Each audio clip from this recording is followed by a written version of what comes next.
हम्म।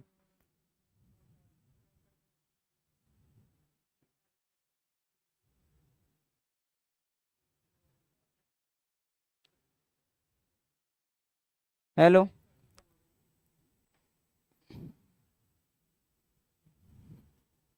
तो जय हिंद दोस्तों, कैसे हो भाई आप सभी? चलिएगा, एक बार फिर से स्वागत है आपका हमारे यूट्यूब चैनल इजी तैयारी पर।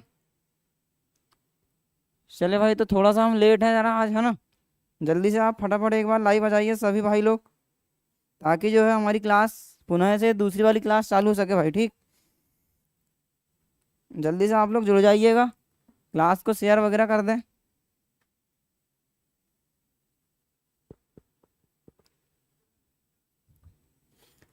ठीक है भाई, तो जैसे कि आप जानते हो ये हमने क्लास चालू की है रेलवे के हिसाब से। ठीक, तो ये जो क्लास हमारी होने वाली है बहुत ही महत्वपूर्ण है भाई, ये अति महत्वपूर्ण देखिएगा। हाँ, फिजिक्स का बहुत ही इंपॉर्टेंट टॉपिक, जो कि रेलवे की जान आप इसको बोल सकते हो। ठीक, जैसे आप देख पा रहे होंगे, मोशन मोशन मोशन मतलब भाई गति के बारे में आज आपको इसमें अध्ययन करना है जी। ठीक है, और गति के बाद आप देखोगे तो इसमें कुछ विविध प्रश्न आपको देखने के लिए मिलने वाले हैं भैया। ठीक है, तो जल्दी जल्दी आप जो है जरा एक बार क्लास को शेयर कर दीजिएगा, ताकि जो है सभी भाई लोग जो है अपने समय पर पहुंच पाए भाई। ठीक है, साउंड आउंड जो है हमारा क्लियर आता होगा एकदम,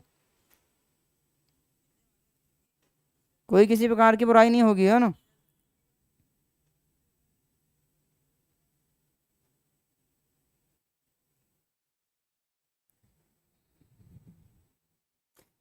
बहुत ही खतरनाक तरीके से भाई ये टॉपिक को हम निपटाने वाले हैं। गति के नाम से आप इसको जानोगे, जिसे हम मोशन बोलते हैं, और साथ में जो है आप विविध का अध्ययन इसमें करने वाले हैं जी। ठीक है, तो एक बार बताइए जरा जल्दी से आप लोग आ जाएं और फटाफट भाई क्लास को शेयर वगैरह कर दें, फिर जो भी है हम देख लेंगे आगे चलकर कैसा क्या करना है। ठीक, चलेगा। तो बहुत ही महत्वपूर्ण ये जो है आज का टॉपिक अपना है, विविध के साथ हमने आप लोग लेके आए हैं जो सारे क्वेश्चन जो कि भाई अभी पूछे हुए हैं आगामी परीक्षाओं में। ठीक है, मतलब कि जो प्रीवियस ईयर क्वेश्चन जो है वो हमने आप लोगों के लिए लेके आए हैं जी, बहुत बढ़िया तरीके से। ठीक, तो जल्दी से आप लोग लाइव हो जाइएगा फटाफट फटाफट, फिर उसके बाद हम करते हैं क्लास का स्टार्ट भाई। ठीक है,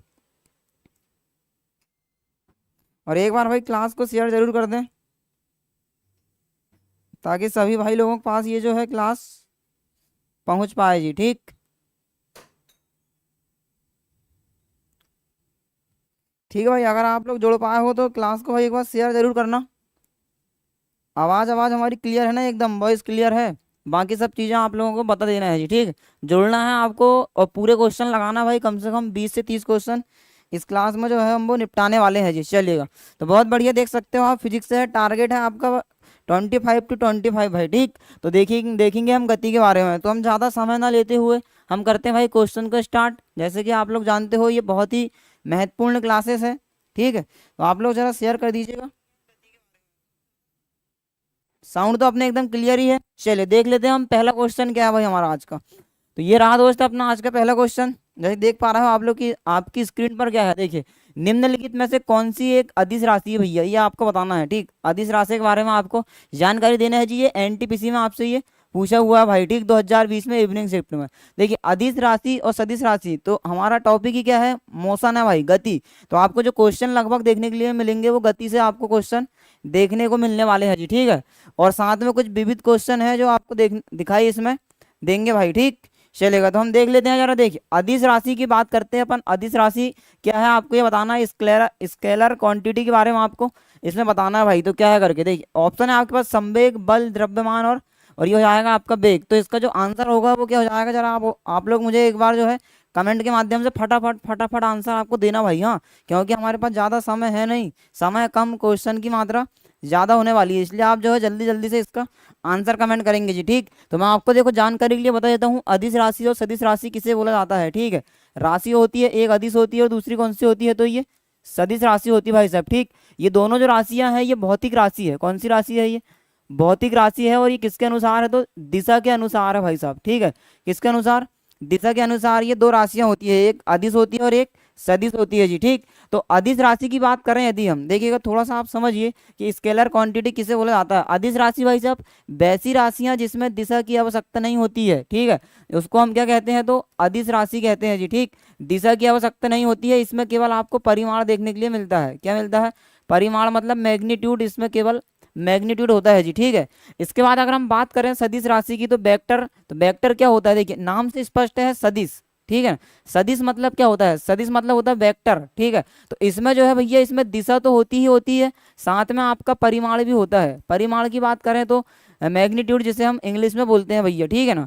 चलिएगा जी, बहुत बढ़िया, सी बोल रहे हैं भैया आंसर। चलिए देख लेते हैं इसका आंसर क्या होने वाला। भाई गगन भाई बोल रहा है सी, ठीक। बाकी लोग भी आंसर देंगे, जरा क्लास को शेयर कर देंगे फटाफट फटाफट। देखिए, तो भौतिक राशि दिशा के अनुसार कितने भागों में बटी होती है, तो दो भागों में बटी होती है भैया ये, ठीक। एक अदिश और एक सदिश। तो अदिश मतलब जिसमें दिशा की आवश्यकता नहीं होती है, ठीक है। जैसे एग्जाम्पल के तौर पर आप देख लो, चाल देख लो भाई साहब, चाल में कोई दिशा की जरूरत नहीं पड़ने वाली है। अगर इसका एग्जाम्पल देखोगे तो इसका एग्जाम्पल हो जाएगा आपका बल हो जाएगा जी। तो आप जब बल लगाओगे तो एक बल जो लगेगा वो एक निश्चित दिशा में लगेगा ना भाई, तो उसे हम सदिश राशि कहते हैं, जिसमें दिशा की नहीं होती जरूरत, उसे अदिश राशि कहते हैं, ठीक है। तो इसका जो आंसर बनने वाला, देखिए संवेग क्या होता है, संवेग के बारे में आप जानते हो, P बराबर होता है mv भाई साहब, ठीक है। तो इसमें बेग आ गया, तो बेग में दिशा की आवश्यकता होती है, तो ये तो हमारी राशि होगी कौन सी, सदिश, तो ये तो आंसर नहीं हो सकता। बल भी एक सदिश राशि है, ये भी आंसर नहीं हो सकता। बेग भी एक सदिश राशि है, ये आंसर नहीं हो सकता। तो आंसर आपका बनेगा भाई साहब द्रव्यमान, ठीक है। क्या बनेगा, द्रव्यमान बनेगा भैया, ठीक। और द्रव्यमान जो होता है, देखिए द्रव्यमान भाई साहब कभी भी बदलता नहीं है, हाँ। आप दुनिया में कहीं भी चल जाओ, ये बदलेगा नहीं, बदलता नहीं है। जिसकी यूनिट क्या होती है, तो इसकी यूनिट होती है भाई साहब केजी होती है यूनिट, ठीक है। तो ये कैसी राशि है, तो ये एक अदिश राशि है जी, ठीक। क्योंकि देखो द्रव्यमान तो द्रव्यमान होता है, सही है ना। द्रव्यमान तो द्रव्यमान रहे, चाहे आप पृथ्वी में रहो या आप चंद्रमा में चल जाओ, द्रव्यमान कभी भी नहीं बदलता है। बदलता है तो क्या हमारा बाहर बदलता है जी। चलिएगा, इस हिसाब से अपना जो आंसर बनेगा वो क्या बनेगा, option number C is the right answer. चलिएगा, जैसे कि मैं देख पा रहा हूँ भाई गगन का आंसर सही है, अंजलि जी का आपका भी आंसर बिल्कुल सही है ना, और नीरज भाई आपका बिल्कुल आंसर सही है। चलिए बहुत बढ़िया, एक बार क्लास को जरा आप लोग शेयर कर दे भाई धमाकेदार तरीके से। बाकी जो है हम फिर देख ही तो रहे हैं, ठीक। चलेगा, तो देख लेते हैं हम अगला क्वेश्चन। इतना बिल्कुल क्लियर हो गया होगा आपको अदिश सदिश के बारे में, ठीक है ना। द्रव्यमान के बारे में याद रखिएगा, ये बदलता नहीं है, इसका मात्रक होता है केजी, और राशि कौन सी आ जाएगी, ये तो अदिश राशि आ जाएगी। ये लीजिए अगला क्वेश्चन है भाई आपके पास, बताइए इसका आंसर उड़ाइए, धमाकेदार तरीके से उड़ाइए, जैसी आपकी मर्जी वैसा आप उड़ाइए। और एक बार भाई क्लास को लाइक कर दीजिएगा, शेयर जरूर करने दे दोस्त, ठीक है ना। जैसे कि आप देख पाते हो, देखिए क्या बेहतरीन क्वेश्चन है, शानदार क्वेश्चन, लाजवाब क्वेश्चन, जानदार क्वेश्चन ये आपके लिए होने वाले भैया। देखिए एनटीपीसी में पूछा हुआ है, एक स्वतंत्र रूप से निलंबित चुंबक हमेशा किस दिशा में ठहरती है, बताइए भाई इसका आंसर। भाई इसका आंसर तो आप जरूर से जरूर जानते होंगे, भगवान कसम यदि इसका आंसर नहीं बताया ना तुम्हारी खैर नहीं होगी भाई, ठीक। एक चुंबक है, चुंबक, और चुंबक को क्या करना है, आपको लटकाना है स्वतंत्र पूर्वक, तो कौन सी दिशा में जाके रुकेगी, ये इसका आंसर बताना। जल्दी इसका कमेंट में आंसर ठोकिएगा भाई, जल्दी फटाफट फटाफट, ठीक है ना। क्योंकि आप जो है आप कर रहे हो रेलवे की तैयारी, तो बिना मुरियत किए आपको इसका जो है आंसर देना है भाई। जल्दी बताइए जरा क्या होने वाला आंसर इसका।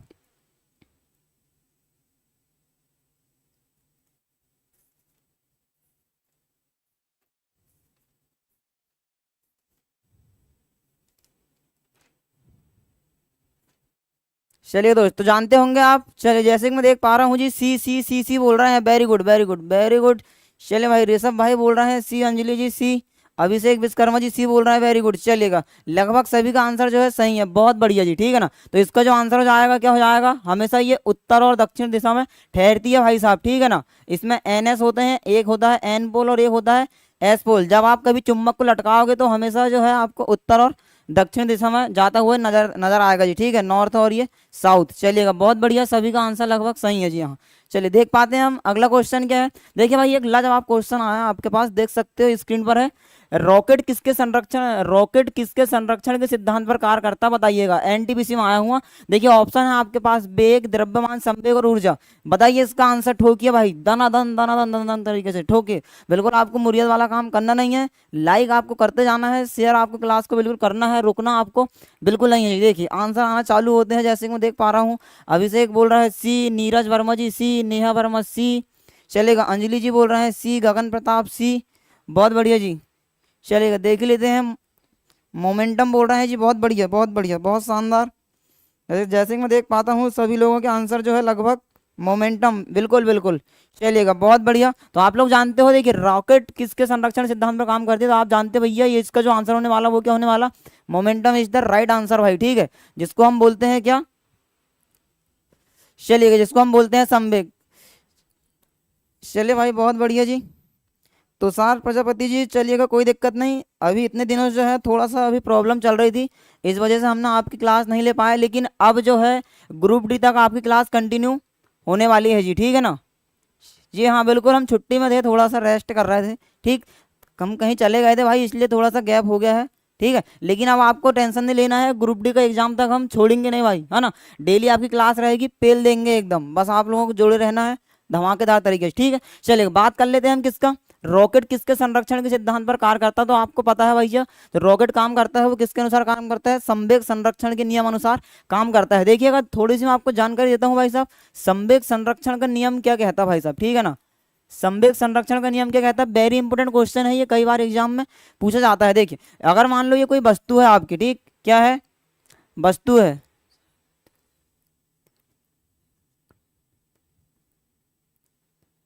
ठीक है ना। तो देखिए हाँ, तो ये संवेग संरक्षण का नियम क्या बोलेगा भाई, यदि ये कोई वस्तु है, यदि किसी वस्तु पे बाहरी बल ना लगाया जाए, यदि ठीक कोई किसी वस्तु पे बाहरी बल ना लगाया जाए, तो भैया जो टकराने से पहले का संवेग और टकराने के बाद का कुल संवेग क्या होता है, दोनों आपस में बराबर होते हैं जी, ठीक है ना। यही अपना संवेग संरक्षण का नियम कहता है, ठीक। संवेग बराबर क्या होता है, एम इंटू भी होता है, क्या होता है, एम इंटू भी होता है भाई साहब। एम का मान होता है क्या, एम मतलब होता है अपना द्रव्यमान, और भी मतलब क्या होता है, वेग होता है भैया, ठीक है।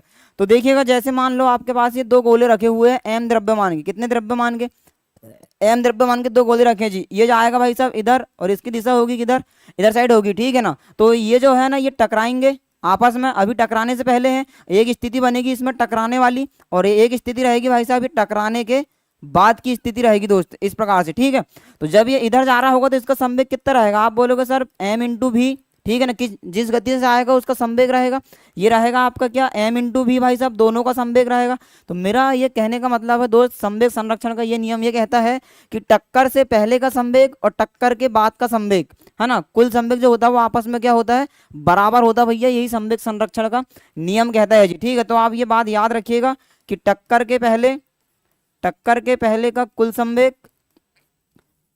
संवेग बराबर होता है किसके, टक्कर के बाद का कुल संवेग भैया, ठीक है। टक्कर के बाद का कुल संवेग जो है दोनों आपस में बराबर होते हैं, कुल मतलब इनका योग कर दीजिएगा आप। आपका आंसर देखने के लिए फॉर्मूला अगर आप बनाना चाहो तो बन सकता है भाई साहब m1u1 प्लस m2u2, ये हो गया संवेग के पहले का, और इसको बराबर कर दो आप संवेग के बाद का m2v1 प्लस हो जाएगा आपका क्या, m2v2 भाई साहब, ठीक है। तो संवेग के पहले का कुल द्रव्यमान, संवेग टक्कर से पहले का कुल संवेग और टक्कर के बाद का कुल संवेग हमेशा बराबर होता है, ये आपका क्या बोलता है, तो ये आपका बोलता है भैया संवेग संरक्षण का सिद्धांत बोलता है। चलेगा, इस सिद्धांत पे हमारा जो रॉकेट है वो काम करता है जी, ठीक। अब देखिए भाई उतना डिटेल पढ़ाने का अभी हमारे पास टाइम नहीं है, समय अपने पास कम है, तो हमको कम समय में ज़्यादा क्वेश्चन करना है, इसलिए मैं आपको ये शॉर्ट में समझाने की कोशिश कर रहा हूँ, ठीक है। इसी के सिद्धांत पे आपकी क्या उड़ती है, तो रॉकेट उड़ती है भाई। चलते हैं हम कहाँ, अगले क्वेश्चन की ओर, ठीक।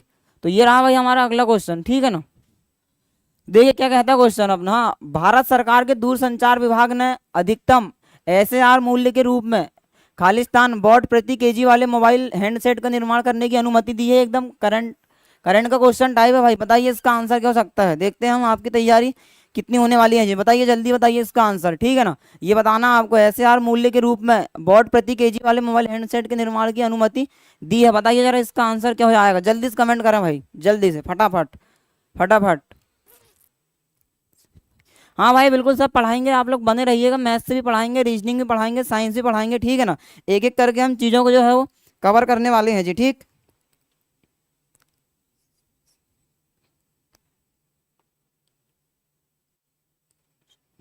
चले भाई, तो इसका आंसर जो है आप याद रखिएगा 1.6 इज द राइट आंसर भाई, वेरी गुड। चलेगा, तो 7 प्रजापति जी, जी हाँ बिल्कुल पढ़ाएंगे मैथ्स, ठीक है। तो याद रखिएगा 1.6 इसका सही आंसर है। चलते हैं हम कहाँ, अगले क्वेश्चन को। देखिए क्या कहता है अगला क्वेश्चन, निम्नलिखित में से किसका उपयोग सौर सेल में अर्धचालक के रूप में सबसे अधिक किया जाता है। बताइए भाई इसका आंसर क्या होने वाला है, मजा आ जाएगा इस क्वेश्चन का अगर आपने आंसर दे दिया तो। बताइए निम्नलिखित में से किसका उपयोग सौर सेल के अर्धचालक के रूप में करते हैं। देखिए आपके पास 4 ऑप्शन है, बताइए इसमें क्या हो सकता है आंसर, ठीक है। तो सौर सेल में जो उपयोग किया जाता है आप लोगों को पता होना चाहिए, सौर सेल, है ना। सौर सेल में अर्धचालक के रूप में किसका उपयोग किया जाता है, अर्धचालक के रूप में उपयोग किसका किया जाता है। देखिए भाई ये क्वेश्चन है, हाँ ये लोकल क्वेश्चन नहीं है ये, ठीक है, ये ब्रांडेड क्वेश्चन की श्रेणी में आते हैं। देखिएगा NTPC में आपसे ये पूछा गया है जी। तो क्वेश्चन कोई हलवा क्वेश्चन नहीं है कि जो सबसे बन जाए, समझ रहे हो ना। जिसकी तैयारी है, जो लेवल का पढ़ रहा है या फिर जो लेवल का पढ़ना चाहता है, वैसे लोग ही इसका आंसर दे सकते हैं, अन्यथा किसी के बस का ये काम है नहीं जी, ठीक है ना। अगर आपने पढ़े हो है, अगर आपके अंदर दम, तो बताइए इसका आंसर क्या हो जाएगा। ठीक, तो इसका आंसर जो हो जाएगा भाई वो हो जाएगा क्या, गैलियम आर्सेनिक। क्या होने वाला है, gallium arsenic is the right answer भाई। तो इसका आंसर हो जाएगा ऑप्शन नंबर डी। याद रखिएगा, अर्धचालक के रूप में किसका उपयोग करते हैं, तो गैलियम और आर्सेनिक का हम उपयोग करते हैं भैया, ठीक है ना, ये याद रखना आपको। गैलियम आर्सेनिक का हम जो है ज्यादातर उपयोग करते हैं भाई साहब, ठीक है। इसमें हम एक और उपयोग करते हैं, इसको आप याद रखिएगा, अर्धचालक के रूप में सिलिकॉन का भी हम उपयोग किया जाता है। सोलर सेल में किसका उपयोग करते हैं, तो सिलिकॉन का भी हम जो है भैया इसमें उपयोग कर लेते हैं, ठीक। तो ये बात जो है आपको याद रख लेना है जी। सिलिकॉन हो गया, टिन ऑक्साइड हो गया, टिन मतलब SN और O, इसका भी उपयोग करते हैं। ये महत्वपूर्ण पॉइंट आप अपनी कॉपी में याद रख लीजिएगा जी, ठीक है ना। चलेगा, बहुत बढ़िया। चलते हैं हम कहाँ, अगले क्वेश्चन में। समझ आ गई भाई, निम्नलिखित में से किसका उपयोग सोर्स सेल, है ना। तो ये जो गैलियम आर्सेनिक होता है, ठीक है ना, ये बिल्कुल अधिकतर इसका उपयोग किया जाता है। तो ये क्या करता है, तो प्रकाश से लेता है और हमको अधिकतम ऊर्जा प्रदान करता है जी, ठीक है ना। कौन, ये। बाकी आप सिलिकॉन और ये टिन ऑक्साइड का भी उपयोग उसमें कर सकते हो जी। वेरी इंपॉर्टेंट क्वेश्चन, धमाकेदार क्वेश्चन, लाजवाब क्वेश्चन है ये। चलिएगा, देखते हैं हम अगला क्वेश्चन। तो ये रहा भाई अगला क्वेश्चन, बताइए इसका सही आंसर। वे पदार्थ जिनके माध्यम से वस्तुओं को देखा जा सकता है लेकिन स्पष्ट रूप से खालिस्तान पदार्थ कहलाते हैं। बताइए भाई साहब, आप वस्तु को तो देखोगे लेकिन आपको जो है वो स्पष्ट रूप से जो है वो क्या नहीं होने वाला है, स्पष्ट रूप से नहीं दिखाती, बोले, ठीक है। वो ये आपको ऐसा माध्यम चुनना है जो आप वस्तु को देख सकते हो एक माध्यम से दूसरे माध्यम में, ठीक, लेकिन आपको स्पष्ट दिखाई नहीं देता। बताइए इसका आंसर क्या जाएगा, पारभासी, पारदर्शी, अपारदर्शी और चमक। बताइए भाई जल्दी इसका आंसर दे, ठोकिए आंसर, कमेंट में कमेंट, ठीक है। चलिएगा, आंसर आना चालू होते हैं भैया। नेहा वर्मा जी बोल रहे हैं ऑप्शन नंबर सी, बाकी लोग भी आंसर कमेंट करेंगे जी भाई। चलिएगा, देख लेते हैं। अंजलि बोल रहे हैं बी, बी बोल रहे हैं भैया बी, ऋषभ बोलने लगे बी, वेरी गुड। चलिएगा, बाकी लोग भी आंसर करेंगे फटाफट फटाफट।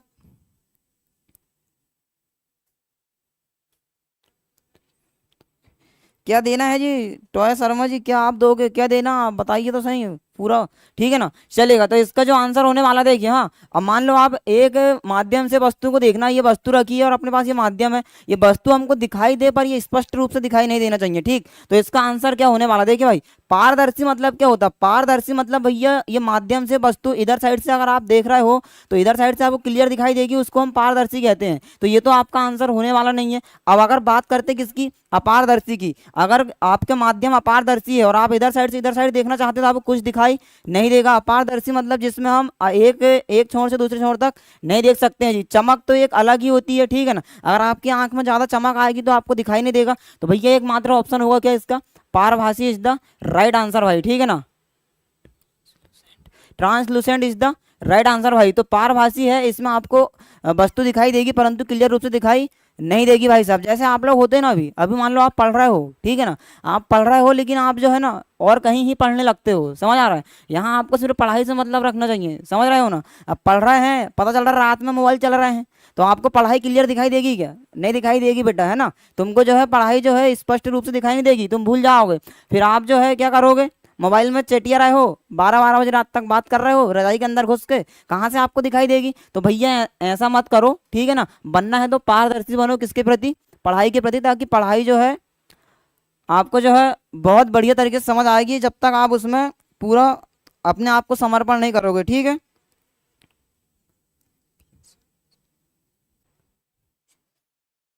ठीक है, चलिएगा, देख लेते हैं हम क्या अगला क्वेश्चन। तो ये रहा भाई हमारा अगला क्वेश्चन, ठीक। फोन देखते तो आज हम यहाँ नहीं होते, समझ रहे हो ना। फोन अगर हम देखते तो हम यहाँ होते क्या अभी, जी नहीं, बिल्कुल नहीं, ठीक। चलिएगा, आधुनिक विज्ञान का जनक किसे माना जाता है, बताइए इसका आंसर। फालतू बात करने के लिए आप नंबर 1 हो, पता है, फालतू बात करने के लिए एक नंबर के नंबर 1 हो, आपसे ज्यादा गधे कोई नहीं होंगे, मुझे ऐसा लग रहा है, समझ रहे हो। फालतू बात करने के लिए देख लो, बताओ जरा इसका आंसर क्या हो सकता है, जब जाने हम आपको। देखिए क्या बोल रहा, आधुनिक विज्ञान का जनक किसे माना जाता है जी। देखिए ऑप्शन है आपके पास, गैलीलियो, स्टीफन, सीवी रमन और विक्रम साराभाई। बताइए इसका आंसर क्या हो सकता है, बताइए इसका आंसर क्या हो सकता है। देखिएगा जी, ये टॉय शर्मा जी आए हैं, ये अपनी लगा रहे हैं, है ना। भाई पढ़ाई लिखाई में ध्यान दे लो बेटा, है ना। माँ बाप ने तुमको पढ़ने के लिए मोबाइल दिए हैं, समझ रहे हो ना, पढ़ने के लिए बाहर भेजे हैं। हाँ, तुम ये यहाँ क्लास में आके भी ये आप अपनी हरकतें चालू कर रहे हो, ठीक है। ऐसे में क्या हो जाएगा, ये कंपटीशन कोई आजकल इतना आसान नहीं है कि बस आए और आपको मिल गया आसानी से, समझ रहे हो। इसके लिए पहले आपको तपना पड़ेगा, ठीक है, कड़ी मेहनत करना पड़ेगा, संघर्ष करना पड़ेगा। ये आप पढ़ने आए हो सर, आप खड़े होकर पढ़ाओ, ये करो वो करो, दुनिया भर की बातें आप यहाँ कर रहे हो, ठीक। ऐसे में सिलेक्शन नहीं होता बेटा, ठीक। पढ़ना पड़ता है, उसके लिए मेहनत करना पड़ता है, समझ रहे हैं। इसका अगर फालतू बात करने से अच्छा है कि इसका आंसर दे लिया जाए, ठीक है। तो इसका आंसर बताइए जरा क्या हो जाएगा कि आधुनिक विज्ञान के जनक को किस नाम से जाना जाता है। भाई अभी पढ़ लोगे ना तो आगे आपका जीवन बन जाएगा, मजा आ जाएगा, ठीक है ना, समझ रहे हो। ठीक है, बताइए जरा इसका आंसर, ठीक। तो देखिए इसका जो आएगा आधुनिक विज्ञान का जनक किसे माना जाता है, इसका आंसर दीजिएगा। एक आंसर नहीं आ रहा है आप लोगों के, देखिए अब अंजलि जी बोल रहे हैं ए, ठीक है। तो भाई साहब इसका जो आंसर है वो क्या हो जाएगा आपका, गैलीलियो साहब को जो है आधुनिक विज्ञान का जनक माना जाता है जी। तो इसका सही आंसर होने वाला क्या है अपना, गैलीलियो, ठीक। तो गैलीलियो के बारे में आप जानते होंगे, जब पढ़ाई के बारे में कुछ जानते नहीं है और फालतू की बात करने के लिए देख लो, गैलीलियो, है ना। इन्होंने खोज की है किसकी, गति के समीकरण की इन्होंने खोज किए हैं। किसकी खोज किया है, तो गति के समीकरण की खोज किया है। और इन्होंने ही बताया भाई साहब जड़त्व के बारे में, किसके बारे में बताया है, जड़त्व के बारे में बताया है। तो जो जड़त्व जो होता है ना, जड़त्व, तो जड़त्व हम किसे बोला जाता है, जड़त्व जो होता है ये द्रव्यमान पर निर्भर करता है। किस पर निर्भर करता है, द्रव्यमान पर निर्भर करता है। वेरी इंपोर्टेंट क्वेश्चन है आप लोगों के लिए होने वाला है जी, ठीक है ना। चलिएगा, तो गैलीलियो के बारे में गति के समीकरण आप लोग जानते हो, गति के 3 समीकरण होते हैं भैया। कितने समीकरण होते हैं, 3 समीकरण होते हैं। तो पहला समीकरण जो होता है वो क्या होता है आपका, v बराबर u प्लस ए टी, ठीक है ना, पहला समीकरण। दूसरा समीकरण हो जाएगा s बराबर U T plus half A T square, ठीक है ना। तीसरा समीकरण हो जाएगा आपका v का स्क्वायर बराबर u का स्क्वायर प्लस 2as। भैया ये 3 समीकरण को याद रखिएगा, रेलवे की जान के नाम से आप इसको जानते हैं जी, ठीक है ना। तो रेलवे में भाई साहब इसको भर भर के क्वेश्चन पूछते हैं, बिल्कुल वेरी इंपोर्टेंट समीकरण है, न्यूमेरिकल इससे पूछे जाते हैं। तो ये रहे आपके कौन से समीकरण, ये समीकरण है आपके किसके, ये क्या बोलते हो आप, ये गैलीलियो साहब के समीकरण है ये, ठीक है। चलिएगा, बहुत बढ़िया, क्लियर हो गया। तो ये जड़त्व के बारे में भी गैलीलियो ने बताया है, ये द्रव्यमान पर निर्भर रहता है जी। चलिएगा, बहुत बढ़िया, ठीक। चलिए देख लेते हैं अगला क्वेश्चन। ये रहा हमारा अगला क्वेश्चन, देखिए क्या कहता है भाई हमारा अगला क्वेश्चन। ग्रेफाइट की विभिन्न परतों के बीच निम्नलिखित में से कौन सा आकर्षण बल मौजूद होता है, बताइए इसका आंसर क्या होने वाला। ग्रेफाइट, ग्रेफाइट आप जानते हो, ग्रेफाइट, ठीक है ना। तो ग्रेफाइट क्या होता है, तो ये कार्बन का अपर रूप होता है जी। क्या होता है, कार्बन का अपर रूप होता है, कौन, ग्रेफाइट, ठीक है ना। तो इसके बारे में आपको बताना है ग्रेफाइट के बारे में कि भाई साहब इसमें जो आकर्षण बल काम करता है वो किस रूप में काम करता है। देखिए ऑप्शन है आपके पास, विद्युत चुंबकीय बल, कूलाम बल, गुरुत्वाकर्षण बल और वॉन्डर वॉल्स बल। बताइए इसका आंसर क्या होने वाला, जल्दी से। चलिएगा, बिल्कुल नीरज भाई सही बोल रहा है, ये बच्चों का काम नहीं है यहाँ पढ़ना, है ना। यहाँ पढ़ाया वैसे जाता है जो सीधे एग्जाम में छपता है, देख रहे हो आप, एंड RRB जेई का है। हाँ, तुम सोच भी नहीं सकते RRB जेई का, ठीक, समझ रहे हो।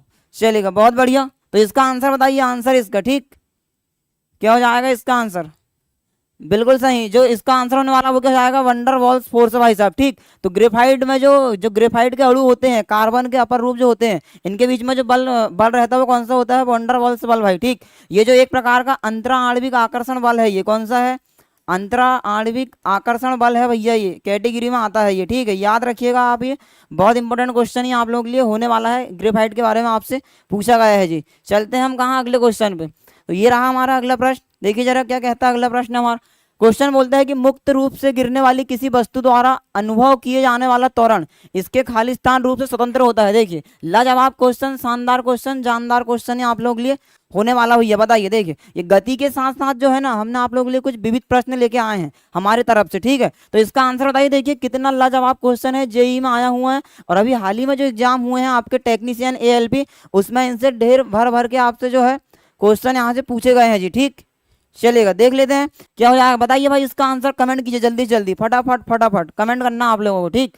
बताइए क्या होने वाला है इसका राइट आंसर जी। मुक्त रूप से आपको गिराना है, देखिएगा ये कोई ऊंचाई रही होगी, ठीक है ना, और यहाँ आपकी रखी हुई है क्या, यहाँ आपकी वस्तु रखी हुई है जी, ठीक। ये मुक्त रूप से गिरती है, तो ये किससे स्वतंत्र होती है, ये आपको आंसर बताना है। चलिएगा, देख लेते हैं अपन किस स्वतंत्र होती है, किस किस का भाई का आंसर सही आने वाला है। बताइए सही आंसर बताना आपको लोग, सही आंसर क्या हो जाएगा। ऑप्शन है पहला दाब, द्रव्यमान, ऊर्जा और ये वेग। बताइए दोस्त इसका जो आंसर क्या होने वाला, जल्दी से देखिए। अगर कोई वस्तु है जो कहाँ से गिरती है, ऊपर से भाई गिरती है, ठीक है, ऊपर से गिरती है तो नीचे लगता है अपना क्या, त्वरण, क्या लगता है, त्वरण। तो ये जो त्वरण होता है ये गुरुत्वीय त्वरण होता है। कौन सा त्वरण होता है, गुरुत्वीय त्वरण होता है भाई साहब, ठीक है ना, गुरुत्वीय त्वरण होता है। और गुरुत्वीय त्वरण को हम स्मॉल जी से दर्शाते हैं, जिसका मान होता है 9.8 मीटर प्रति सेकंड स्क्वायर भाई साहब। तो इतना हमारा बल लगता है, बल जो है ये नीचे काम करता है, ठीक। तो हमको बताना है कि जब ये ऊपर से नीचे गिरेगी तो किससे स्वतंत्र होती है। तो भाई साहब जो इसका जो कैपिटल जी होता है, गुरुत्वीय त्वरण जो होता है ना, गुरुत्वीय त्वरण बराबर होता है भैया जी एम बटे हो जाता है अपना आर का स्क्वायर, क्या हो जाता है, आर का स्क्वायर, ये अपना फॉर्मूला होता है, ठीक। तो जब कोई वस्तु ऊपर से नीचे गिरेगी तो इस पे निर्भर करेगी, ठीक।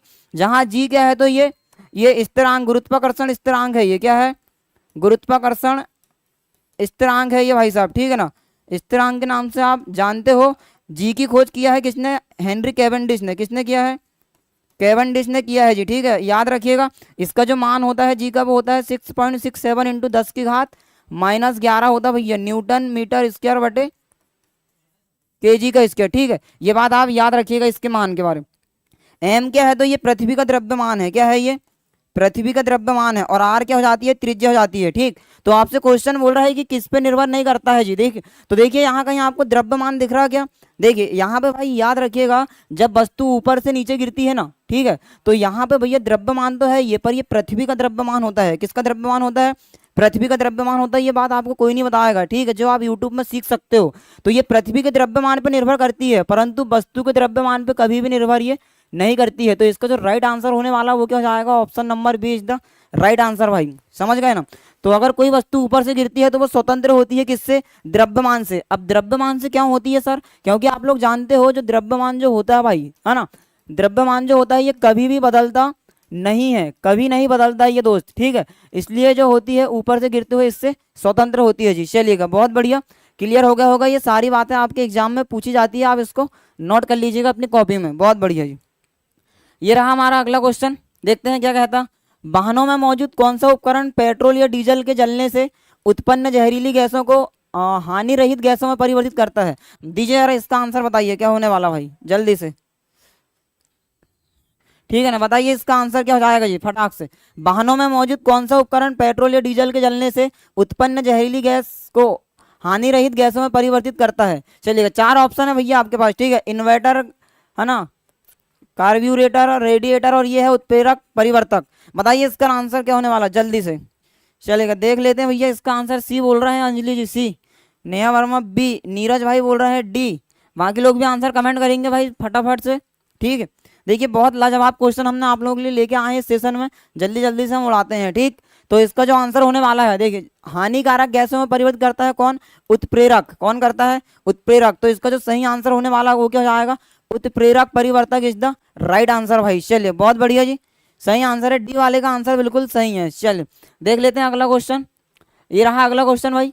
एक सोनार में मौजूद, सोनार मतलब समझते हो, सोनार, ठीक, सोनार मतलब जानते होंगे जो समुद्र की गहराई होती है ना, ठीक है। अगर कोई वस्तु रखी होती है तो इसका पता लगाने के लिए हम सोनार का उपयोग करते हैं कि ये कितनी गहराई पे है करके, ठीक है। सोनार में मौजूद मुख्य उपकरण क्या है जिसका उपयोग पानी के नीचे मौजूद वस्तु की दूरी, दिशा और गति पता लगाने के लिए किया जाता है। बताइए भाई इसका आंसर क्या हो जाएगा, जल्दी से बताइएगा, फटाक से बताइएगा इसका आंसर, और फटाक से बताइएगा, ज्यादा देर आप बिल्कुल करना नहीं है जी, ठीक है। ये आप फिजिक्स से पढ़ रहे हो, ठीक, ये कोई उतना आसान नहीं होता है ये। जैसे कि मैं भी देख पा रहा हूँ कुछ कुछ भाई लोग हैं जो फालतू में अपना ही दिमाग लगा रहे हैं। भैया ये पढ़ाई लिखाई है ना, ये तुम्हारा दद्दा का घर नहीं है, या तुम्हारा बहू का घर नहीं है, ये समझ रहे हो ना। यहाँ पढ़ना पड़ता है, मेहनत करना पड़ता है, ठीक। इतने सारे भाई लोग जो आंसर दे रहे हैं वो पागल नहीं है, वो पढ़ाई करते हैं जब उसके आंसर आ रहे हैं, समझ रहे। अपना घर समझ के रखे हो हर जगह भाई, हर जगह जो है आप जो है मजे मजे मस्ती कर लेना, लेकिन कभी भी अपनी ज़िंदगी के साथ खिलवाड़ नहीं करना चाहिए, समझ रहे हो। क्योंकि आप अब अभी जो है आपके माँ बाप ने आपको कुछ उम्मीद से पढ़ाई करने के लिए भेजे हैं, और तुम यहाँ आके फालतू का बकवास करते जा रहे हो, समझ रहे हो ना। इसलिए सबसे बेहतर है कि पढ़ाई में ध्यान लगाओ, है ना, फालतू के काम बंद कर दो। अभी भी मौका है, अभी भी कुछ नहीं गया है, अभी भी अगर आप चाहोगे तो कुछ भी कर सकते हो, ठीक है। चलेगा। तो देख लेते हैं हम क्या है भाई इसका सही आंसर। ठीक, बताइएगा इसका आंसर क्या होने वाला है जल्दी से। ठीक है, और एक बात और भाई, यहाँ बात ये सही है, ये जो क्लास है अपनी एकदम धाकड़ हाई लेवल की क्लास है, तो यहाँ बच्चों का भी काम नहीं है। मैं इतना बता देता हूँ, जो हंसी मजाक में आ जाते हैं ना, मजाक मस्ती कर रहे हैं, पढ़ाई कर रहे हैं, उनसे कुछ बनने वाला तो है नहीं, तो वो तो फालतू ही कमेंट करते रहेंगे। तो आपको भैया फालतू कमेंट पर ध्यान नहीं देना है, आप अपनी तैयारी कंटिन्यू रखिएगा। ठीक है ना, अगर आपको बड़ी सफलता पाना है तो चीज़ों को इग्नोर करना सीखिएगा। ठीक है, सफलता पाने के लिए लोगों को इग्नोर करना पड़ता है, जब आज जाके इंसान एक अच्छे स्थान पर पहुंच पाता है। बताइए इसका आंसर क्या हो जाएगा। सोनार में मौजूद मुख्य उपकरण क्या है। ठीक है, ये देखिए 4 ऑप्शन है, एम्पलीफायर और स्पीकर, स्पीकर और माइक्रोफोन, ट्रांसमीटर और डिटेक्टर, और एक हो जाएगा आपके पास एम्पलीफायर और माइक्रोफोन। जल्दी से मुझे आप इसका जो है आंसर कमेंट करेंगे जी, जल्दी से। चलिए भाई, तो इसका जो आंसर होने वाला है वो क्या हो जाएगा, अपना ऑप्शन नंबर सी सही आंसर है भाई। ठीक है, क्या किसको पता लगाने के लिए उपयोग किया जाता है। ठीक, मुख्य कारण क्या है, तो ये ट्रांसमीटर और detector is the right answer जी। चलिए, जैसे कि मैं देख पा रहा हूँ इसमें किसी का भी आंसर नहीं आया है। ठीक है, तो ये फालतू काम ना करके पढ़ाई कर लिया जाए, तो जो जो चीज़ आपको पता नहीं है यहाँ से आपको सीखने के लिए मिलेगी। ठीक, चलेगा, तो याद रखिएगा हमेशा इसको, है ना, ट्रांसमीटर और detector is the right answer भाई। चलिए, ये देख लेते हैं अगला क्वेश्चन। देखिएगा, फिर से आया सोनार से लेके। एक सोनार में समुद्री जल से संचारित ध्वनि की चाल भी है। देखिएगा, ध्वनि की चाल क्या है भाई साहब, भी है जी। ठीक है, चलिए, ध्वनि की चाल भी है। पराश्रव्य सिग्नल के संचारण एवं प्राप्ति के बीच समय अंतराल टी है जी। ठीक, पराश्रव्य सिग्नल के संचारण मतलब भाई साहब भी चाल से टी समय के लिए चलता है ये। तो पराश्रव्य ध्वनि द्वारा तय की गई कुल दूरी बताइए। आपको जो है कुल दूरी 2D दिया है, दूरी भी क्या कितना दिया है, तो 2D दिया है। तो भाई इनके बीच में क्या संबंध बोले, ये आपको बताना है। चलेगा, बताइए जी सही आंसर क्या हो सकता है इसका।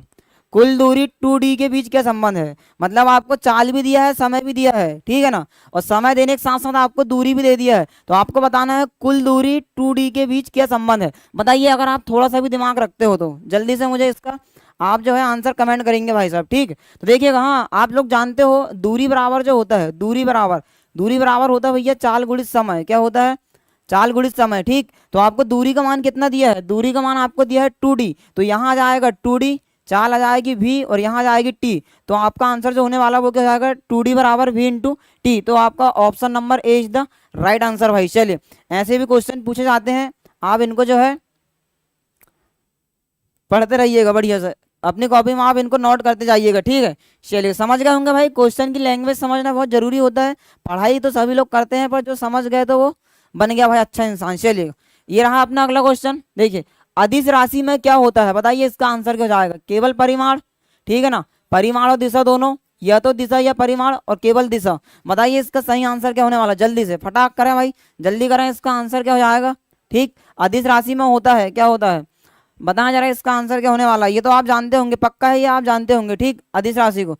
चलिएगा, केवल परिमाण और दिशा और परिमाण केवल दिशा। भाई अगर आप बराबर अच्छे से अगर क्वेश्चन लगा रहे होंगे ना, तो इसका आंसर आप दे सकते हो, क्योंकि मैंने आपको पहले ही क्वेश्चन में जो है इसका आंसर बता के रखा हूँ जी। ठीक है, तो क्या हो जाएगा इसका सही आंसर, अदिश राशि और सदिश राशि।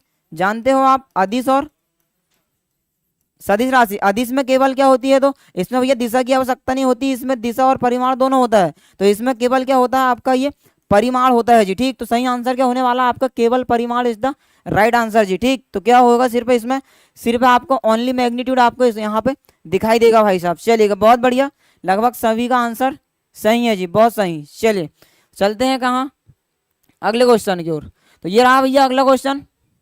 खालिस्तान से कांच के टूटने और इमारतों को नुकसान पहुंचाने जैसी घटना हो सकती है। बताइए, जेई में ये क्वेश्चन आपसे पूछा गया भाई। चलिएगा, देख लेते हैं इसका आंसर, कमेंट करें, है ना। ऑप्शन नंबर है ये, देखिएगा, खालिस्तान से कांच के टूटने और इमारतों को नुकसान पहुंचाने जैसी घटना हो सकती है। देखिए, ये टॉपिक हमने ऐसा लिए हैं, विविध वाला क्वेश्चन है ये। हाँ, विविध पोर्शन मतलब कि कहीं से भी कुछ भी क्वेश्चन आ सकते हैं, और साथ में आपको कुछ क्वेश्चन इसमें गति के दिखाई देंगे। चलिएगा, तो देख लेते हैं भैया इसका क्या क्या ऑप्शन है। तो इंफ्रासाउंड, है ना, सुपरसोनिक विमान द्वारा उत्पन्न आघात तरंगें, संचारित ध्वनि, और ये सबसोनिक ध्वनि। चलिए भाई, बताइए जरा इसका आंसर क्या हो सकता है, जल्दी से कमेंट करें।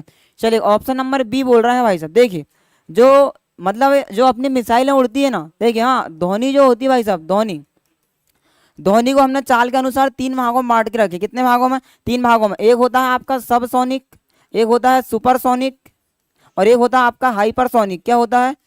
हाइपरसोनिक। तो भैया सब सोनिक उसे बोला जाता है जिसकी चाल जो होती है वो ध्वनि की चाल के बराबर होती है, ठीक है। और ध्वनि की चाल कितनी होती है? तो 332 मीटर प्रति सेकंड होती है। वेरी इंपॉर्टेंट क्वेश्चन, ये आपको ध्यान देना है जी, ठीक।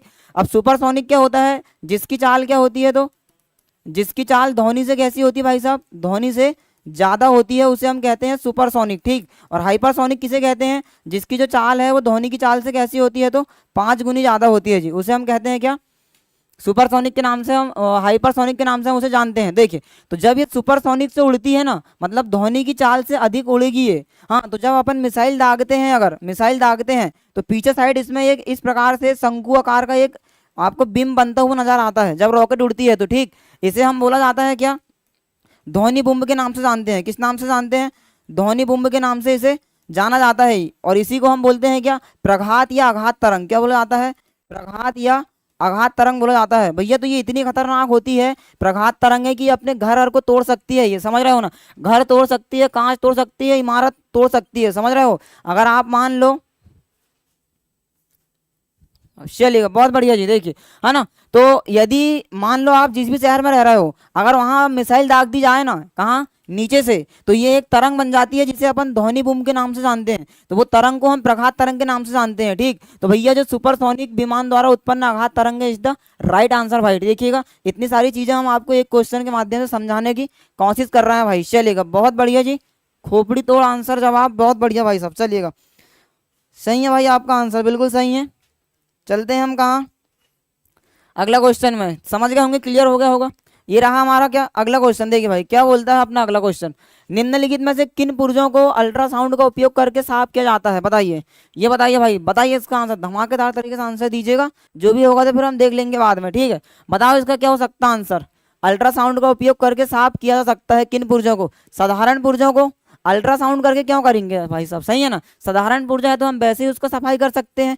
आसान पहुंच वाले पुर्जे को ये भी आसानी से सफाई हो सकता है, कठिन पहुंच वाले पुर्जे को और बड़े आकार वाले पुर्जे को। तो भैया यहाँ 4 ऑप्शन है, आप चाहो तो इसका दिमाग लॉजिक लगा के दे सकते हो, ठीक है। तो जहां हम नहीं पहुंच पाते वहां अल्ट्रासाउंड पहुंच पाता है। समझ पा रहे हैं नहीं बात? जहां हम नहीं पहुंच पाते वहां अल्ट्रासाउंड मतलब किरण पहुंचती है। कौन सी किरण है? एक्स किरण निकलती है उससे। कौन सी किरण निकलती है जी? एक्स किरण निकलती है, ठीक। तो भैया जहां हम नहीं पहुंचेंगे, जहां हमको दिक्कत होगी, वहां हम अल्ट्रासाउंड के माध्यम से पहुंचेंगे और उसकी सफाई करेंगे। तो option number C is the right answer भाई साहब। चलिएगा, बहुत बढ़िया भाई, सभी लोगों का आंसर जैसे मैं देख पा रहा हूँ सही है, बहुत सही है। चलिए, ये रहा भाई अगला सवाल। देखिएगा जरा क्या कहता है अगला सवाल। क्या किसी वस्तु का द्रव्यमान अलग अलग स्थानों पर बदल भिन्न हो सकता है? बताइए, ये तो आपके लेवल का क्वेश्चन है। देखिए कहाँ आया है, ये जेईई में आपसे ये पूछा गया है। जल्दी बताइए भाई, इसका आंसर क्या होने वाला? क्या किसी वस्तु का द्रव्यमान अलग अलग स्थानों पर भिन्न हो सकता है?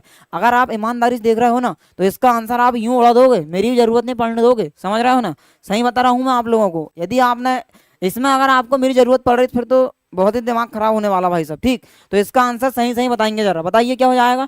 किसी वस्तु का द्रव्यमान क्या अलग अलग जगह भिन्न भिन्न हो सकता है या नहीं हो सकता है? जल्दी आंसर कमेंट करो। देखिए, नहीं, यह सभी जगह स्थिर रहता है, यह केवल ध्रुवों में भिन्न होता है, यह अत्यधिक ऊंचाई पर भिन्न होता है, यह केवल गर्म स्थानों पर भिन्न होता है। बताओ जरा भाई, इसका आंसर क्या होने वाला है? जी हाँ, चलिएगा देख लेते हैं इसका आंसर क्या हो सकता है जी। देखिएगा, ई नेहा वर्मा बोल रहे हैं ए, अंजलि बोल रहे हैं ए, बाकी लोग भी आंसर बताएंगे सभी लोग। चलिएगा भाई, तो आप जानते हो, अगर आप क्लास अगर स्टार्टिंग से देख रहे हो ना, ठीक। चलिएगा, भाई साहब आए हुए हैं। चलिएगा, बहुत बढ़िया जी। चलिए, आलम भाई आए हुए हैं, चलिए देख लेते हैं। तो आंसर बताइए जरा इसका। हाँ भाई बोलिएगा, जब हम बिल्कुल लाइन में हैं, आप ही के साथ हैं। चलिए तो देख लेते हैं भाई। आप जानते हो द्रव्यमान कभी भी बदलता नहीं है जी, ठीक है ना। तो देखिएगा, एक अपना होता है क्या? भार, और एक होता है क्या?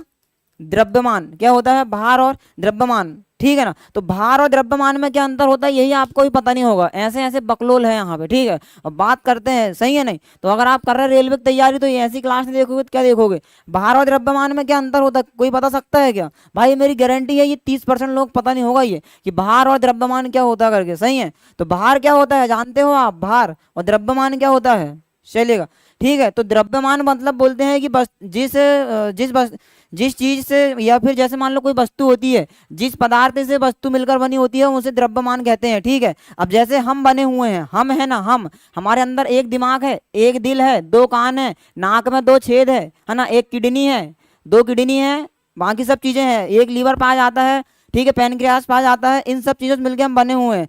चाहे आप पृथ्वी में रहो या फिर कहाँ रहो, आप कहाँ पहुंच जाओ, चंद्रमा में पहुंच जाओ, चाहे अंतरिक्ष पहुंच जाओ, भाई साहब आपकी किडनी किडनी ही रहेगी, आंखें आंखें ही रहेगी। तो आंखें कभी भी, ये जो द्रव्यमान होता है ये कभी भी नहीं बदलता है जी, लेकिन भार आपका बदल जाता है भैया, ये आप याद रखिएगा। जो भार होता है ये डिपेंड करता है किस पे, गुरुत्वाकर्षण बल पे। किस पे डिपेंड करता है?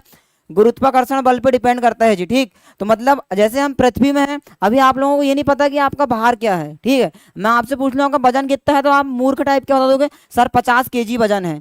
अरे कैसे मूर्खता वाली बात करते हो यार, तुमको वजन नहीं पता है ना, उसमें केजी नहीं आता, केजी तो द्रव्यमान की यूनिट होती है, ये पूर्ण रूप से गलत होता भैया।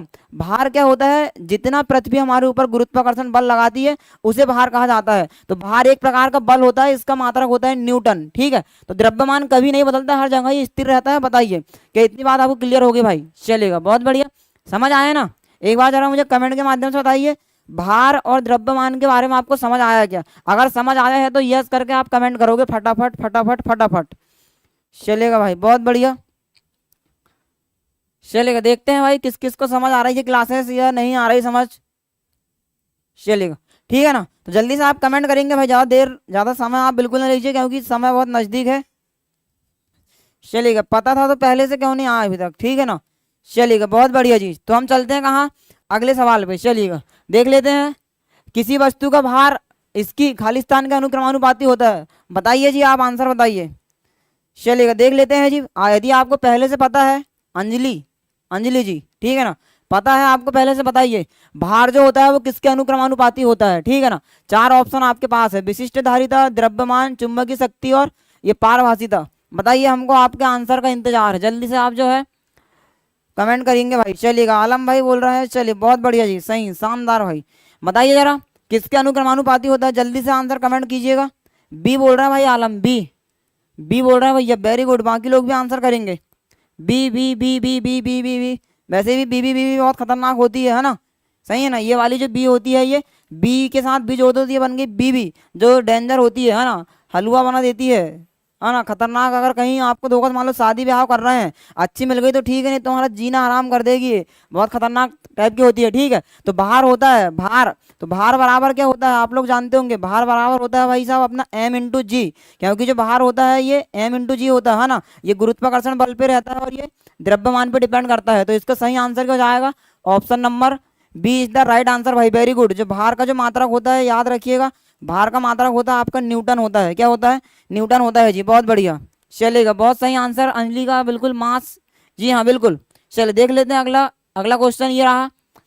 त्वरित गति से सीधे मार्ग पर गतिशील वस्तु के लिए निम्नलिखित में से कौन सा कथन सही नहीं है? देखिए, ठोकिएगा जरा इसका आंसर, किस प्रकार की आपका लेवल की पढ़ाई है, बताइए क्या होने वाला भाई इसका आंसर। देखिए, त्वरित गति है ये, त्वरित गति सीधे मार्ग पर, है ना, त्वरित गति सीधे मार्ग पर गतिशील वस्तु के लिए निम्नलिखित में से कौन सा कथन सही नहीं है? बताइए, इसका आंसर दीजिएगा जरा फटाक से, आपको इसका आंसर करना है कमेंट, क्योंकि अब हमारा हो चुका है क्या समय भाई, ठीक है ना। और बस 5 मिनट की आपकी क्लास बची हुई है, जितने भी क्वेश्चन हो जाए आपके, ठीक। बताइए इसका क्या आंसर हो जाएगा जल्दी से। त्वरित गति होती है, त्वरित गति के बारे में अगर आप जानते हैं तो इसका आंसर कमेंट करें। इसकी गति बदलती रहती है, यह हमेशा पृथ्वी से दूर चला जाता है, इसका वेग हमेशा बदलता रहता है, यह हमेशा इस पे एक बल कार्य करता है। बताइए कौन सा सही इसका आंसर होने वाला है। ठीक है भाई साहब, तो त्वरित गति बताना है आप लोगों को, क्या हो जाएगा सही आंसर बताइए, फिर मैं आपको सब सारी चीजें क्लियर कर दूंगा, ठीक है ना।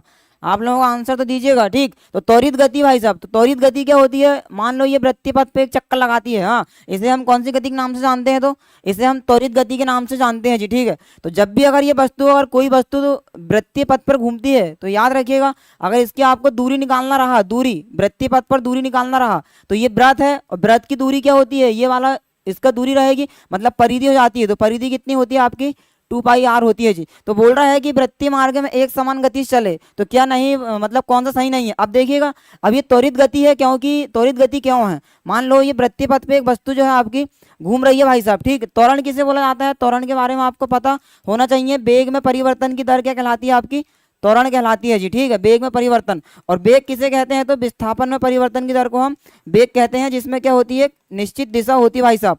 अब मान लो यदि वस्तु त्वरित है और वृत्तिकार पर पथ पर घूम रही है भाई साहब, अब देखिए यहाँ से घूमना चालू करती है, तो अभी इस दिशा में है, फिर ये इस दिशा में रहेगी, फिर ये इस दिशा में रहेगी, तो इसकी दिशा बदल गई ना। तो दिशा बदल गई मतलब वृत्तीय गति जो होती है आपकी, है ना, वृत्तीय गति जो होती है इसमें आपका वेग, है ना, बल और जो संवेग होता है भाई साहब, ये क्या हो जाते हैं आपके, बदल जाते हैं। ठीक, तो इसमें स्थिर क्या रहते हैं, तो इसमें स्थिर रहती है भाई साहब आपकी चाल स्थिर रहती है, और साथ में आपकी गतिज ऊर्जा जो है वो स्थिर रहती है। वेरी इंपॉर्टेंट क्वेश्चन यहाँ आपसे पूछा जाएगा कि त्वरित गति में या फिर वृत्तीय गति में कौन सा मान जो है वो स्थिर रहता है या कांस्टेंट होता है। तो चाल और गतिज ऊर्जा स्थिर रहती है, क्योंकि चाल के लिए कोई भी दिशा की आवश्यकता नहीं होती है भाई। ठीक है, वेग इसलिए स्थिर नहीं है क्योंकि ये दिशा के साथ बदल जाता है। तो भाई जब भी वृत्तीय गति में आपको अगर ये घूमना होता है तो यहाँ एक बल काम करता है जिसे हम अभिकेंद्रीय बल कहते हैं। कौन सा बल कहते हैं, अभिकेंद्रीय बल कहते हैं। ये तो बात हमेशा सही है। इसकी गति क्या होते जाएगी, त्वरण है, इसलिए इसकी गति कैसे होती जाएगी, बदलते जाएगी भाई साहब। ठीक है ना, एक बल काम करता है, ये बात सत्य है। इसका वेग हमेशा बदलते रहता है, ये भी सत्य बात है, बता चुका हूँ। इसकी गति बदलती है, हाँ जी हाँ बिल्कुल बदलेगी, क्योंकि दिशा बदल रही है। ठीक है, और इसमें त्वरण उपस्थित है, तो ये आंसर होने वाला है क्या, यह हमेशा पृथ्वी से दूर चला जाता है। बताइए इतनी बात क्लियर हुआ क्या, बताइए भाई, ये बात क्लियर हुई आपको। ठीक है ना, तो याद रखिएगा आप वृत्तीय गति में याद रखना है। ठीक है ना, वृत्तीय गति में जो कांस्टेंट होता है, जो बदलता नहीं है, कांस्टेंट होता है वो क्या क्या होता है, तो चाल प्लस गतिज ऊर्जा होती है, काइनेटिक एनर्जी। हाँ, और दूसरी जो बदल जाती है उसको आप याद रखिएगा क्या क्या बदल सकती है, तो वेग आपका बदल सकता है, त्वरण आपका बदल सकता है क्योंकि इनमें दिशा की आवश्यकता होती है, बल आपका बदल सकता है, और साथ में अगर आप देखोगे तो इसमें संवेग भी आपका क्या हो सकता है जी, बदल सकता है भाई। ये बात आपको नोट कर लेना है। ठीक है, चलेगा, समझ गए होंगे, क्लियर हो गया होगा। चलिए अगला क्वेश्चन देख लेते हैं। तो ये रहा भाई अगला क्वेश्चन, प्रति इकाई समय में किसी वस्तु के वेग में परिवर्तन के दर को क्या कहा जाता है। देखिए यही तो फायदा है आपका यहाँ पढ़ने का, समझ रहे हो ना। अब भी बताया मैंने आपको वेग में परिवर्तन की दर क्या कहलाता है, अभी मैंने पूरे पिछले क्वेश्चन में आपको पूरा क्लियर कर दिया। यहाँ तो आपका आंसर यूं उड़ा दोगे आप, सही है नहीं, बताइए इसका आंसर, कोणीय विस्थापन, त्वरण, कोणीय वेग या विस्थापन। सही आंसर कमेंट कीजिएगा, सही आंसर भाई, भगवान कसम भाई ऐसा मार पड़ेगी ना तुम लोगों को, अगर ये आंसर नहीं बताया ना तुम्हारे घर में आग मारेंगे। सही है, क्योंकि अब भी मैंने आपको ये बताया हूँ, तो ज़्यादा दिमाग खराब ना करते हो, इसका आंसर बताइए। इसका आंसर क्या होने वाला भाई, धुआं धुआं उड़ा दो इसको, धुआं, जैसे धुआं उड़ाते हैं ना वैसा यहाँ धुआं उड़ा दो। चलिएगा देख लेते हैं इसका आंसर क्या बोल रहे हैं जी। ठीक, बताइए प्रति इकाई समय में किसी वस्तु के वेग में परिवर्तन क्या कहलाता है, वेग में परिवर्तन, बताओ जरा। देखिएगा किसी का आंसर नहीं आ रहा बेटा, क्लास को जो है ध्यान पूर्वक दिया करो। अब भी बताया हूँ मैंने आपको, अभी जस्ट अभी बताया हूँ वेग में परिवर्तन क्या कहलाता है। चलिएगा नीरज भाई निकल के आए हैं, बोल रहे हैं ऑप्शन नंबर बी बोल रहे हैं जी। चलिए बाकी लोग भी आंसर कमेंट करेंगे, वेग में परिवर्तन की दर किसे कहते हैं, तो जल्दी से बताओ भाई, जल्दी से, इतना हमारे पास टाइम नहीं रहता है ना, फटाक से आपको आंसर कमेंट करना है।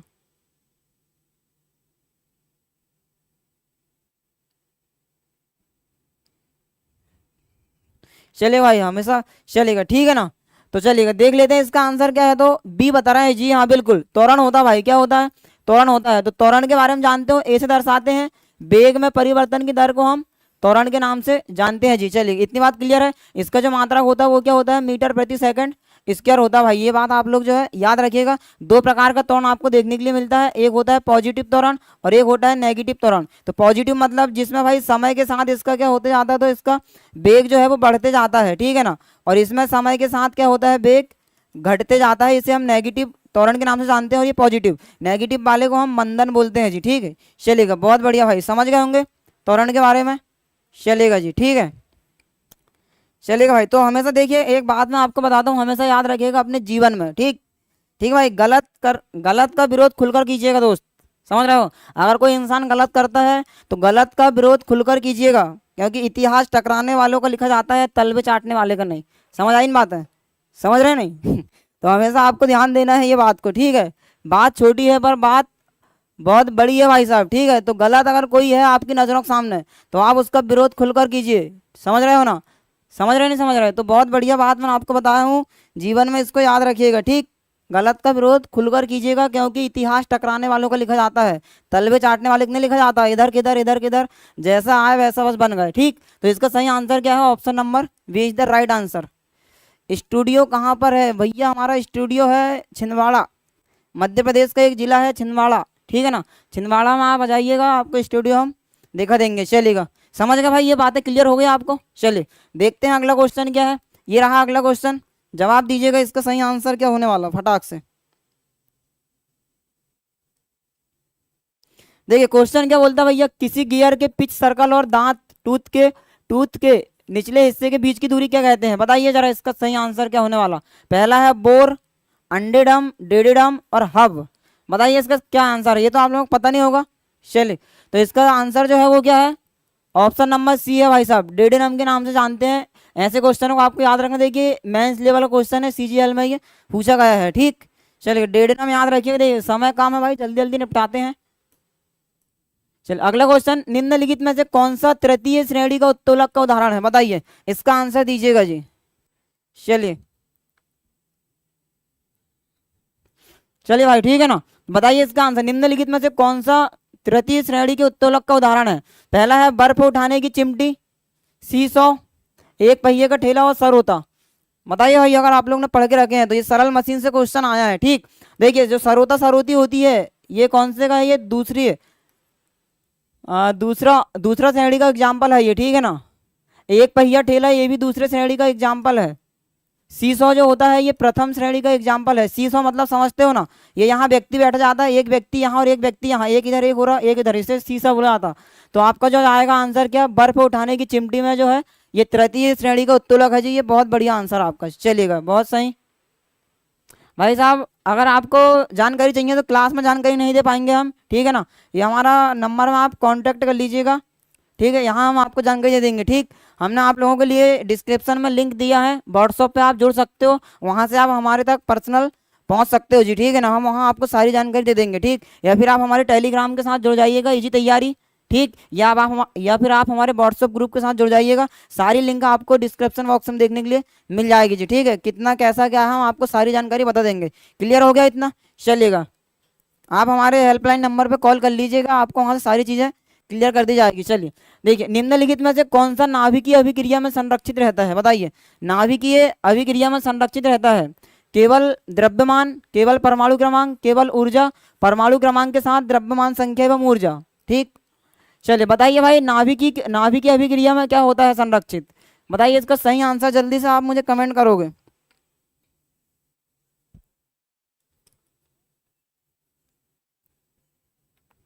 ठीक,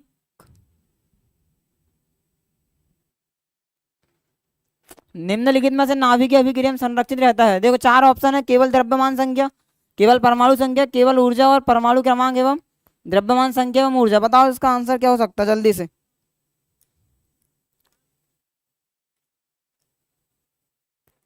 चलेगा भाई, ठीक, तो आप लोग जानते होंगे ऑप्शन नंबर डी बोल रहा है आलम भाई, बिल्कुल चलेगा। ऑप्शन नंबर डी याद रखिएगा, परमाणु क्रमांक, द्रव्यमान संख्या एवं ऊर्जा जो है इसमें क्या रहती है, संरक्षित रहती है, कांस्टेंट होती है। ठीक, तो ये बात आपको याद रख लेना है जी। ठीक, चलिए देख लेते हैं अगला सवाल क्या है भाई। देखो और दो क्वेश्चन निपटाते हैं, कहानी यहीं खत्म करते हैं। ठीक, एक पिंड एक समान कोणीय गति से वृत्तीय मार्ग पर गति कर रहा है। देखिए फिर से वृत्तीय मार्ग से क्वेश्चन आया, वृत्तीय मार्ग पर गति कर रहा है, यदि वृत्त की त्रिज्या 2 गुनी कर दी जाए तो इसका अभिकेंद्रीय त्वरण क्या हो जाएगा। बताओ भाई इसका सही आंसर क्या होने वाला, अभिकेंद्रीय त्वरण क्या हो जाएगा, बताइए। बताओ भाई इसका आंसर बताइए, गगन आप आंसर बताओ, इसका नीरज हो गया। ठीक, बताइए इसका आंसर बताइए क्या हो सकता है, अभी अभी में हमने आपको पढ़ाए हुए हैं ऑफलाइन में, जल्दी से आप इसका आंसर दीजिए। देखिए वृत्तीय पथ पे घूम रहे हैं तो अभिकेंद्र बल काम करता है और अभिकेंद्र त्वरण भी काम करता है, कहाँ, केंद्र की ओर काम करता है भैया। तो आपको त्वरण के बारे में बताना है, अभिकेंद्र त्वरण के बारे में। ठीक, कि अभिकेंद्र त्वरण अगर हम त्रिज्या 2 गुना कर दी जाए तो क्या प्रभाव पड़ेगा करके उसमें, किसमें, कोणीय गति में। तो बताइए भाई इसका सही आंसर क्या होने वाला है। चलिए देख लेते हैं जी, बी बोल रहा है भाई साहब, बी बिल्कुल बहुत सही है ना। तो जो वृत्तीय अभिकेंद्रीय त्वरण होता है वो क्या होता है, वी का स्क्वायर बटे आर। तो अगर ये 2 गुना होगा तो उसका वेग भी क्या हो जाएगा, v बराबर 2 गुना। तो सही आंसर इसका क्या है, 2 गुना इज द सही आंसर भाई। तो इसको याद रखिएगा, समान गति से एक वृत्तीय गति कर रहा है, यदि वृत्त की त्रिज्या 2 गुनी कर दी जाए तो अपना जो वेग होने वाला है ना, वो क्या होने वाला है, वो 2 गुना आपका होने वाला है जी। चलिए option number B is the right answer भाई, बहुत बढ़िया।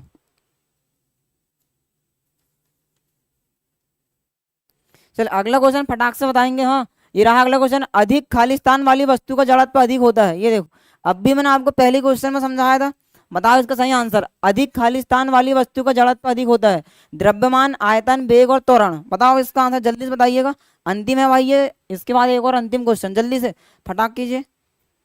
जल्दी बताइए, ए बता रहे हैं जी, ए।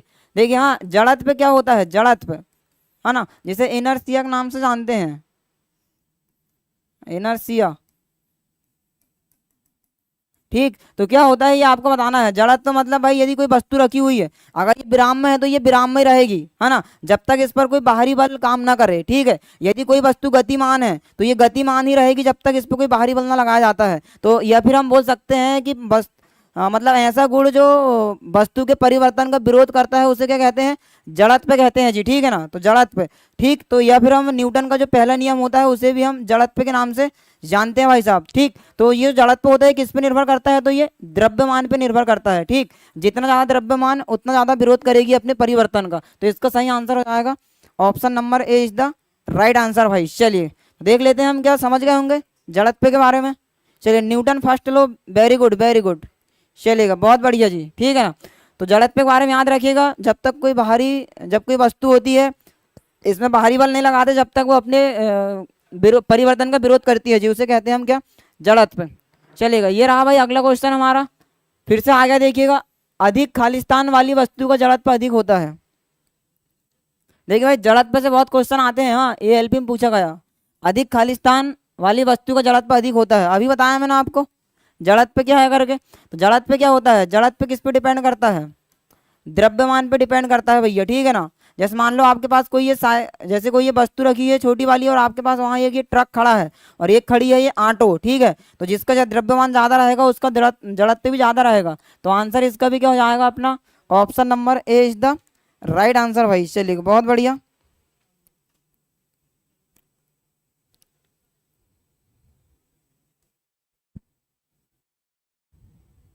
ठीक, तो ऑप्शन नंबर ए इसका सही आंसर जी। अगला क्वेश्चन देखिएगा, पश्चिमी छोर से देखने पर पूर्व से पश्चिम के प्रवाहित विद्युत धारा वाली 36 विद्युत लाइन के ठीक नीचे एक बिंदु चुंबकीय क्षेत्र की दिशा होगी। बताइए भाई इसका आंसर क्या होगा, जल्दी से। एक काम करते हैं, ये क्वेश्चन को मैं आपके हवाले छोड़ के जाता हूँ। ठीक है ना, समझ रहे हो ना, अगर आप लोग थोड़ा सा भी अगर चुंबक के बारे में जानते होंगे, ठीक, तो इस क्वेश्चन का आंसर जो है आप मुझे कमेंट बॉक्स में दोगे भाई साहब। ठीक है, क्लास खत्म होने के बाद। ठीक, तो ये क्वेश्चन को मैं आपको आपके हवाले छोड़ के जाता हूँ। देखते हैं आप लोगों ने कितनी पढ़ाई करके रखे हैं या फिर कितनी पढ़ाई नहीं की है, या किस हिसाब से आपकी पढ़ाई है, कितना आपका लेवल है ग्रुप डी में, ये आपसे पूछा गया है। ठीक, जैसे ही हमारी क्लास खत्म होती है तो ये आपको प्ले लिस्ट में देखने के लिए मिल जाएगी भाई साहब। ठीक है ना, तो ये क्वेश्चन मैं आपके हवाले छोड़ता हूँ, इसको बराबर आप पढ़िएगा, इसको आप बनाने की कोशिश कीजिएगा और कमेंट करके आपको इस क्वेश्चन का आंसर हमें देना है जी। ठीक है, चलेगा, तो बहुत बढ़िया भाई। अब हम आज के सेशन को करते हैं यहीं पे समाप्त। ठीक है, अब आपके हवाले हैं वतन साथियों, अब मिलेंगे हम कब, कल भाई साहब। ठीक है, तो इसी के साथ बढ़िया आप अपनी पढ़ाई में लगे रहिएगा। डेली आपको 5 बजे जुड़ जाना है भाई, कुछ ना कुछ तो आप नया सीख के जरूर जाओगे, ये हमारी गारंटी है। ठीक है, चलेगा, तो अब ठीक है भाई साहब, बहुत हो गया समय, अब आ गया है क्या, बिछड़ने का समय आ गया है, सिर्फ 24 घंटे के लिए। ठीक, अब हम मिलेंगे कब, कल 5 बजे मिलने वाले भाई साहब। ठीक, तो सभी को भाई साहब जय हिंद, जय भारत, धन्यवाद। इसी तरह से बने रहिएगा हमारे साथ, तो हमको मज़ा आएगा और हमको भी मज़ा आएगा। ठीक है।